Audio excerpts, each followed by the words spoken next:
जय हिंद। स्वागत है आज की वीडियो में। तो पिछली वीडियो में हम लोग देखे थे संस्कृति एवं शिक्षा संबंधी अधिकार, जो आर्टिकल देखे थे 29 और 30। तो और उसी में देखे थे आर्टिकल 31। ठीक है, तो आज के टॉपिक है हम लोग का संवैधानिक उपचारों का अधिकार, और जो है आर्टिकल 32। तो क्या है सर आज का टॉपिक? आज का टॉपिक हम लोग का है संवैधानिक संवैधानिक संवैधानिक उपचारों का अधिकार का। और आर्टिकल का बात आएगा तो आर्टिकल ये केवल आता है अनुच्छेद अनुच्छेद अनुच्छेद ये है 32। ऐसा अनुच्छेद 32। अनुच्छेद जब 32 का बात आएगा ना, तो इसमें सबसे पहला नाम आएगा आपका किसका? Doctor B.R. अम्बेडकर। ठीक है, क्योंकि अनुच्छेद 32 को डॉक्टर B.R. अम्बेडकर ने संविधान का आत्मा कहा है। अनुच्छेद को, किसको? अनुच्छेद को। तो अब इसको लिखते हैं अनुच्छेद 32 को डॉक्टर B.R.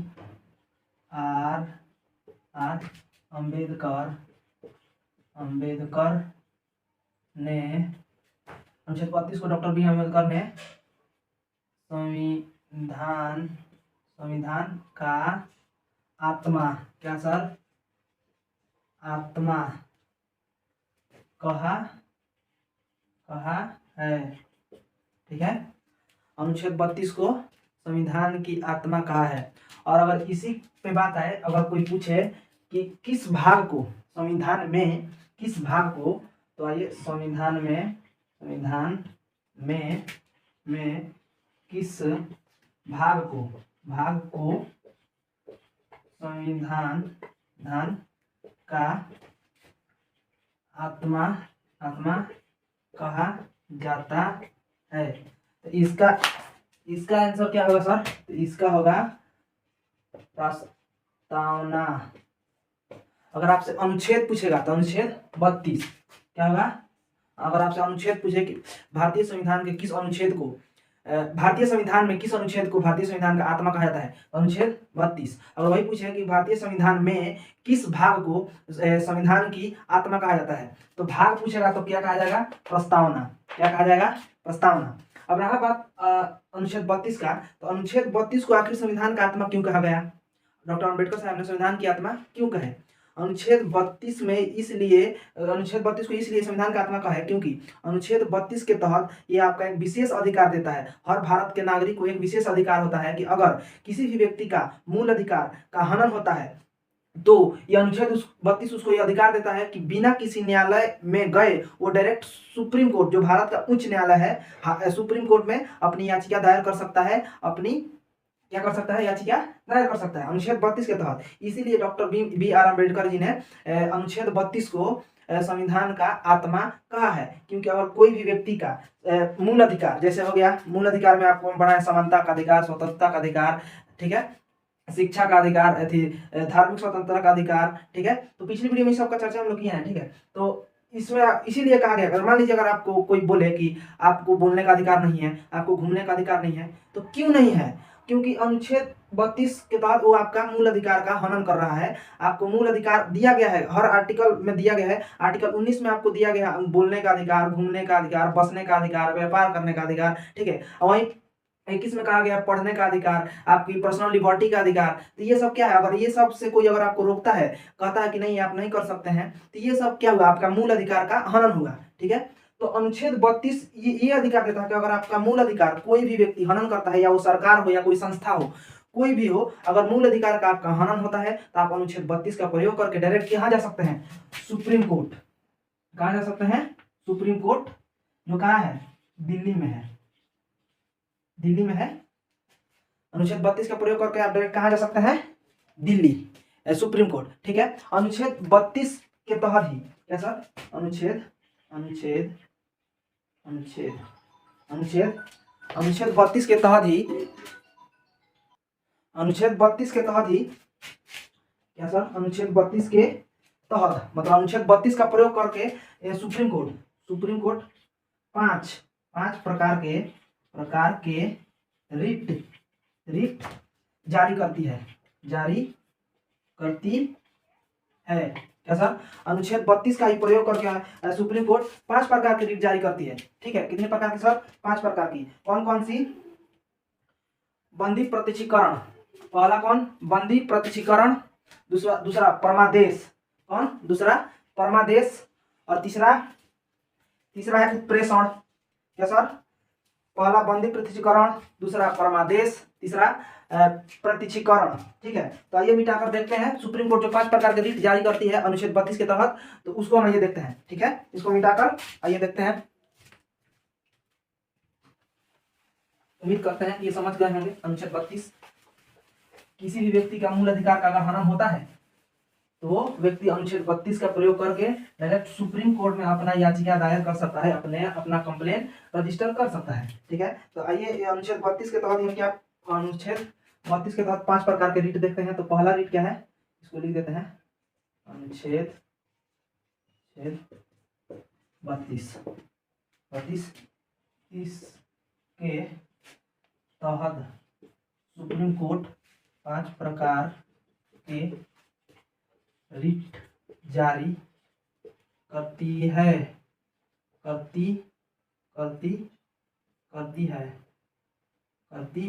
ठीक है, तो पहला क्या है? पहला है उत्प्रेषण, सॉरी बंदी प्रत्यक्षीकरण। क्या है सर? पहला है बंदी प्रत्यक्षीकरण।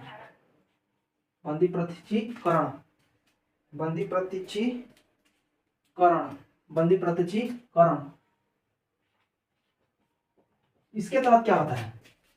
इसके तहत क्या आपको आदेश दिया जाता है? बंदी प्रत्यक्षीकरण।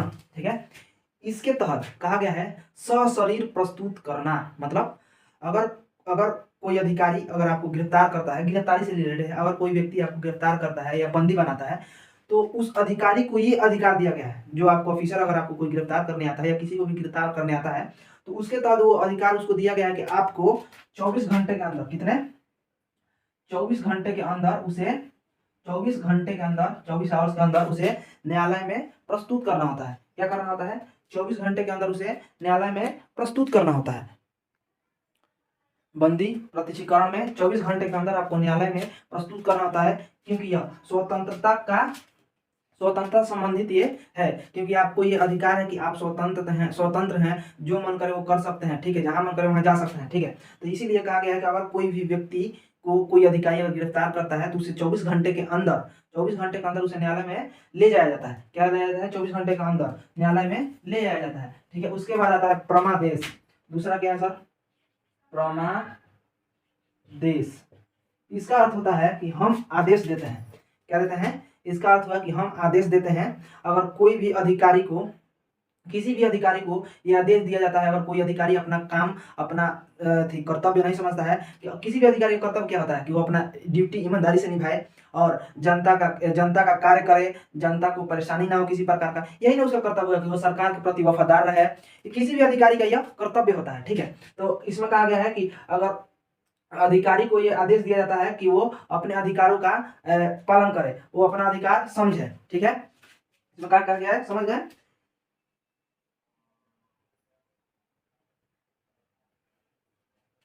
ये जारी होता है जब कोई अधिकारी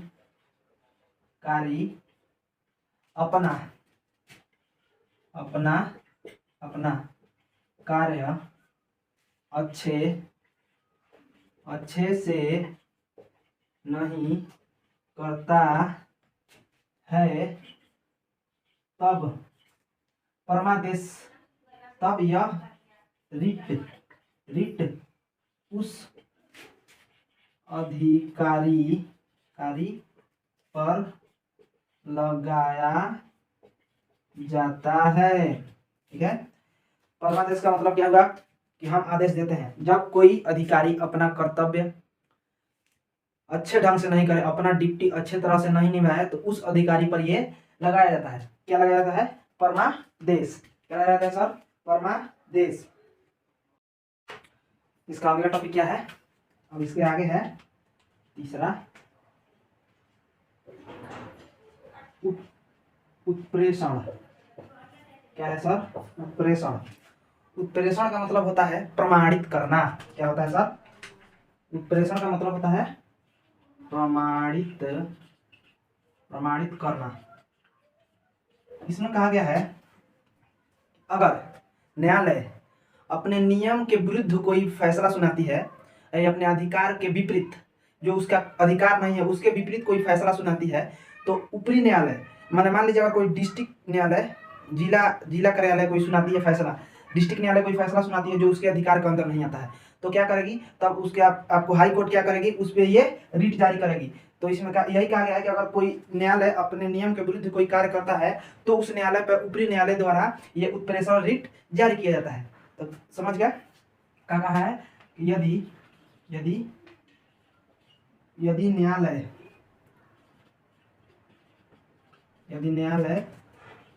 अपने नियम के विरुद्ध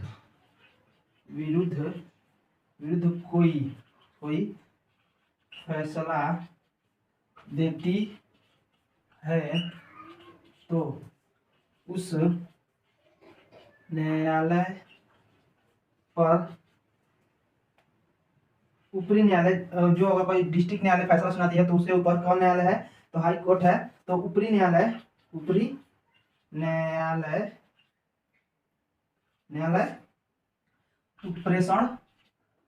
उत्प्रेषण रिट जारी करती है। ठीक है, ये समझ गए? तीसरा उत्प्रेषण। पहला में क्या है? बंदी प्रत्यक्षीकरण, जिसमें 24 घंटे के अंदर न्यायालय में ले जाना होता है जिस व्यक्ति को गिरफ्तार किया जाता है या बंदी बनाया जाता है। इसमें परमादेश, जब कोई अधिकारी अपना कार्य अच्छे ढंग से नहीं करता है तब उस पर यह लगाया जाता है परमादेश। और उत्प्रेषण में है, इसका मतलब होता है प्रमाणित करना, जब कोई न्यायालय अपने नियम के विरुद्ध कोई निर्णय ले लेती है या सजा सुना देती है तब उस पर ऊपरी न्यायालय ये रिट जारी करती है। तो ये मिटाकर इसको देखते हैं इसके आगे।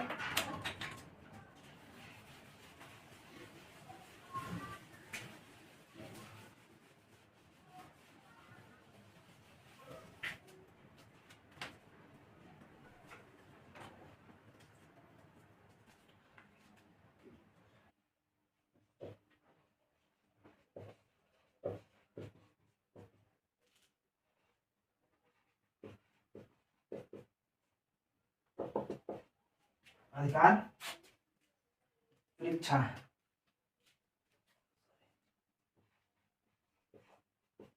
अधिकार परीक्षा, आइए इसको समझते हैं। तो अधिकार परीक्षा का मतलब होता क्या है? अधिकार परीक्षा का मतलब हुआ किस अधिकार से। इसका आइए समझते हैं कि जब कोई व्यक्ति अपने अधिकार का गलत फायदा उठाता है, ठीक है, तो उसे रोकने के लिए ये रिट लाया जाता है, ये अधिनियम लाया जाता है। किस अधिकार से? ठीक है, ठीक है। अगर मान लीजिए कोई आपकी जो मूल अधिकार है, जो इसे बोलने का अधिकार है या घूमने का अधिकार है, तो अगर आपको कोई बोले कि ये आप नहीं बोल सकते हैं या आप नहीं पढ़ सकते हैं या आप यहाँ नहीं जा सकते हैं, तो आप पूछिएगा आप किस अधिकार से बोल रहे हैं कि ये हम नहीं कर सकते हैं। ठीक है, किस अधिकार से? अधिकार परीक्षा का अर्थ यही होता है किस अधिकार से। अगर कोई व्यक्ति किसी व्यक्ति को कोई कार्य करने से रोकता है या कोई गलत कार्य करता है तब इसे रोकने के लिए ये रिट लाया जाता है। क्या लाया जाता है? अधिकार परीक्षा। तो जब कोई व्यक्ति गलत कार्य करता है तो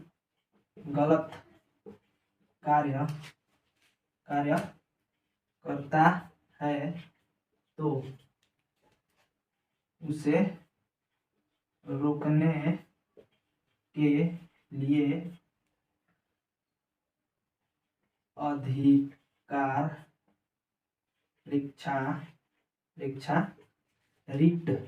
रिट लाया जाता है। ठीक है, अगर कोई व्यक्ति गलत कार्य करता है तो उसे ये रोकने के लिए क्या लाया जाता है? अधिकार परीक्षा रिट जारी किया जाता है। ये जारी कौन करता है साहब? ये जारी करता है सुप्रीम कोर्ट। इसमें कहा गया अनुच्छेद 32 के तहत ही सुप्रीम कोर्ट 5 प्रकार के रिट जारी करती है। वही बात आएगा तो हाई कोर्ट का, अगर हाई कोर्ट का आपको बात आएगा तो सर हाई कोर्ट क्या करती है, हाई कोर्ट जारी करती है रिट आप 226 के तहत, ये भी 5 प्रकार की रिट जारी करती है अनुच्छेद 226 के तहत, ठीक है। इसके बाद आता है अगला लास्ट आपका प्रतिषेध, क्या है सर, लास्ट आपका प्रतिषेध, 5वां रिट क्या है सर, प्रतिषेध, ठीक है। प्रतिषेध इसमें भी यही कहा गया है जो कहा गया था ना उत्प्रेषण में, इसमें कहा गया प्रतिषेध की जब निचली न्यायालय अपने अधिकार का गलत इस्तेमाल करती है या अपने नियम का उल्लंघन करके कोई फैसला सुना देती है, तब उस पे ये, तब उच्चली न्यायालय जैसे डिस्ट्रिक्ट कोर्ट ने कोई गलत फैसला सुना दिया, अपने नियम के विरुद्ध कोई फैसला सुना दिया, तब उस पे डिस्ट्रिक्ट कोर्ट के ऊपर क्या होता है, हाई कोर्ट, हाँ हाई कोर्ट होता है, तो हाई कोर्ट के ऊपर क्या होता है, सुप्रीम कोर्ट होता है। तो हाई कोर्ट आपको क्या बोलेगा, हाई कोर्ट आपके ऊपर ये प्रतिषेध अधिनियम रिट जारी करेगा जब जब जब निचली न्यायालय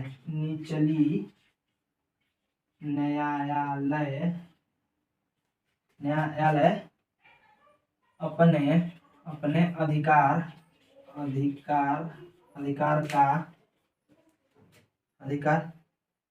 अधिकार का उल्लंघन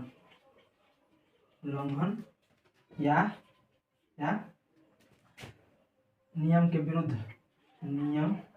नियम के विरुद्ध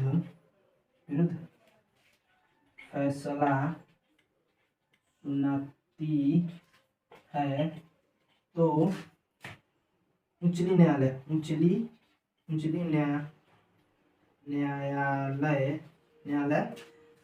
उस पर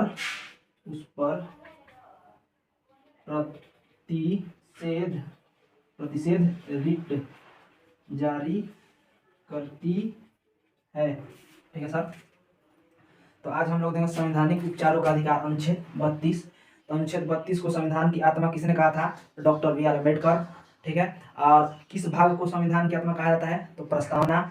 अनुच्छेद 32 के तहत कितने प्रकार के रिट जारी होता है, तो होगा 5। तो अनुच्छेद 32 के तहत 5 प्रकार का रिट जारी कौन करता है, तो वो करता है सुप्रीम कोर्ट। कौन करता है, सुप्रीम कोर्ट। अनुच्छेद हाई कोर्ट का बात करेंगे तो अनुच्छेद 226 के तहत हाई कोर्ट अपना 5 प्रकार का रिट जारी करता है। तो आज के लिए बस इतना ही, इसके आगे अगले वीडियो में देखेंगे। जय हिंद।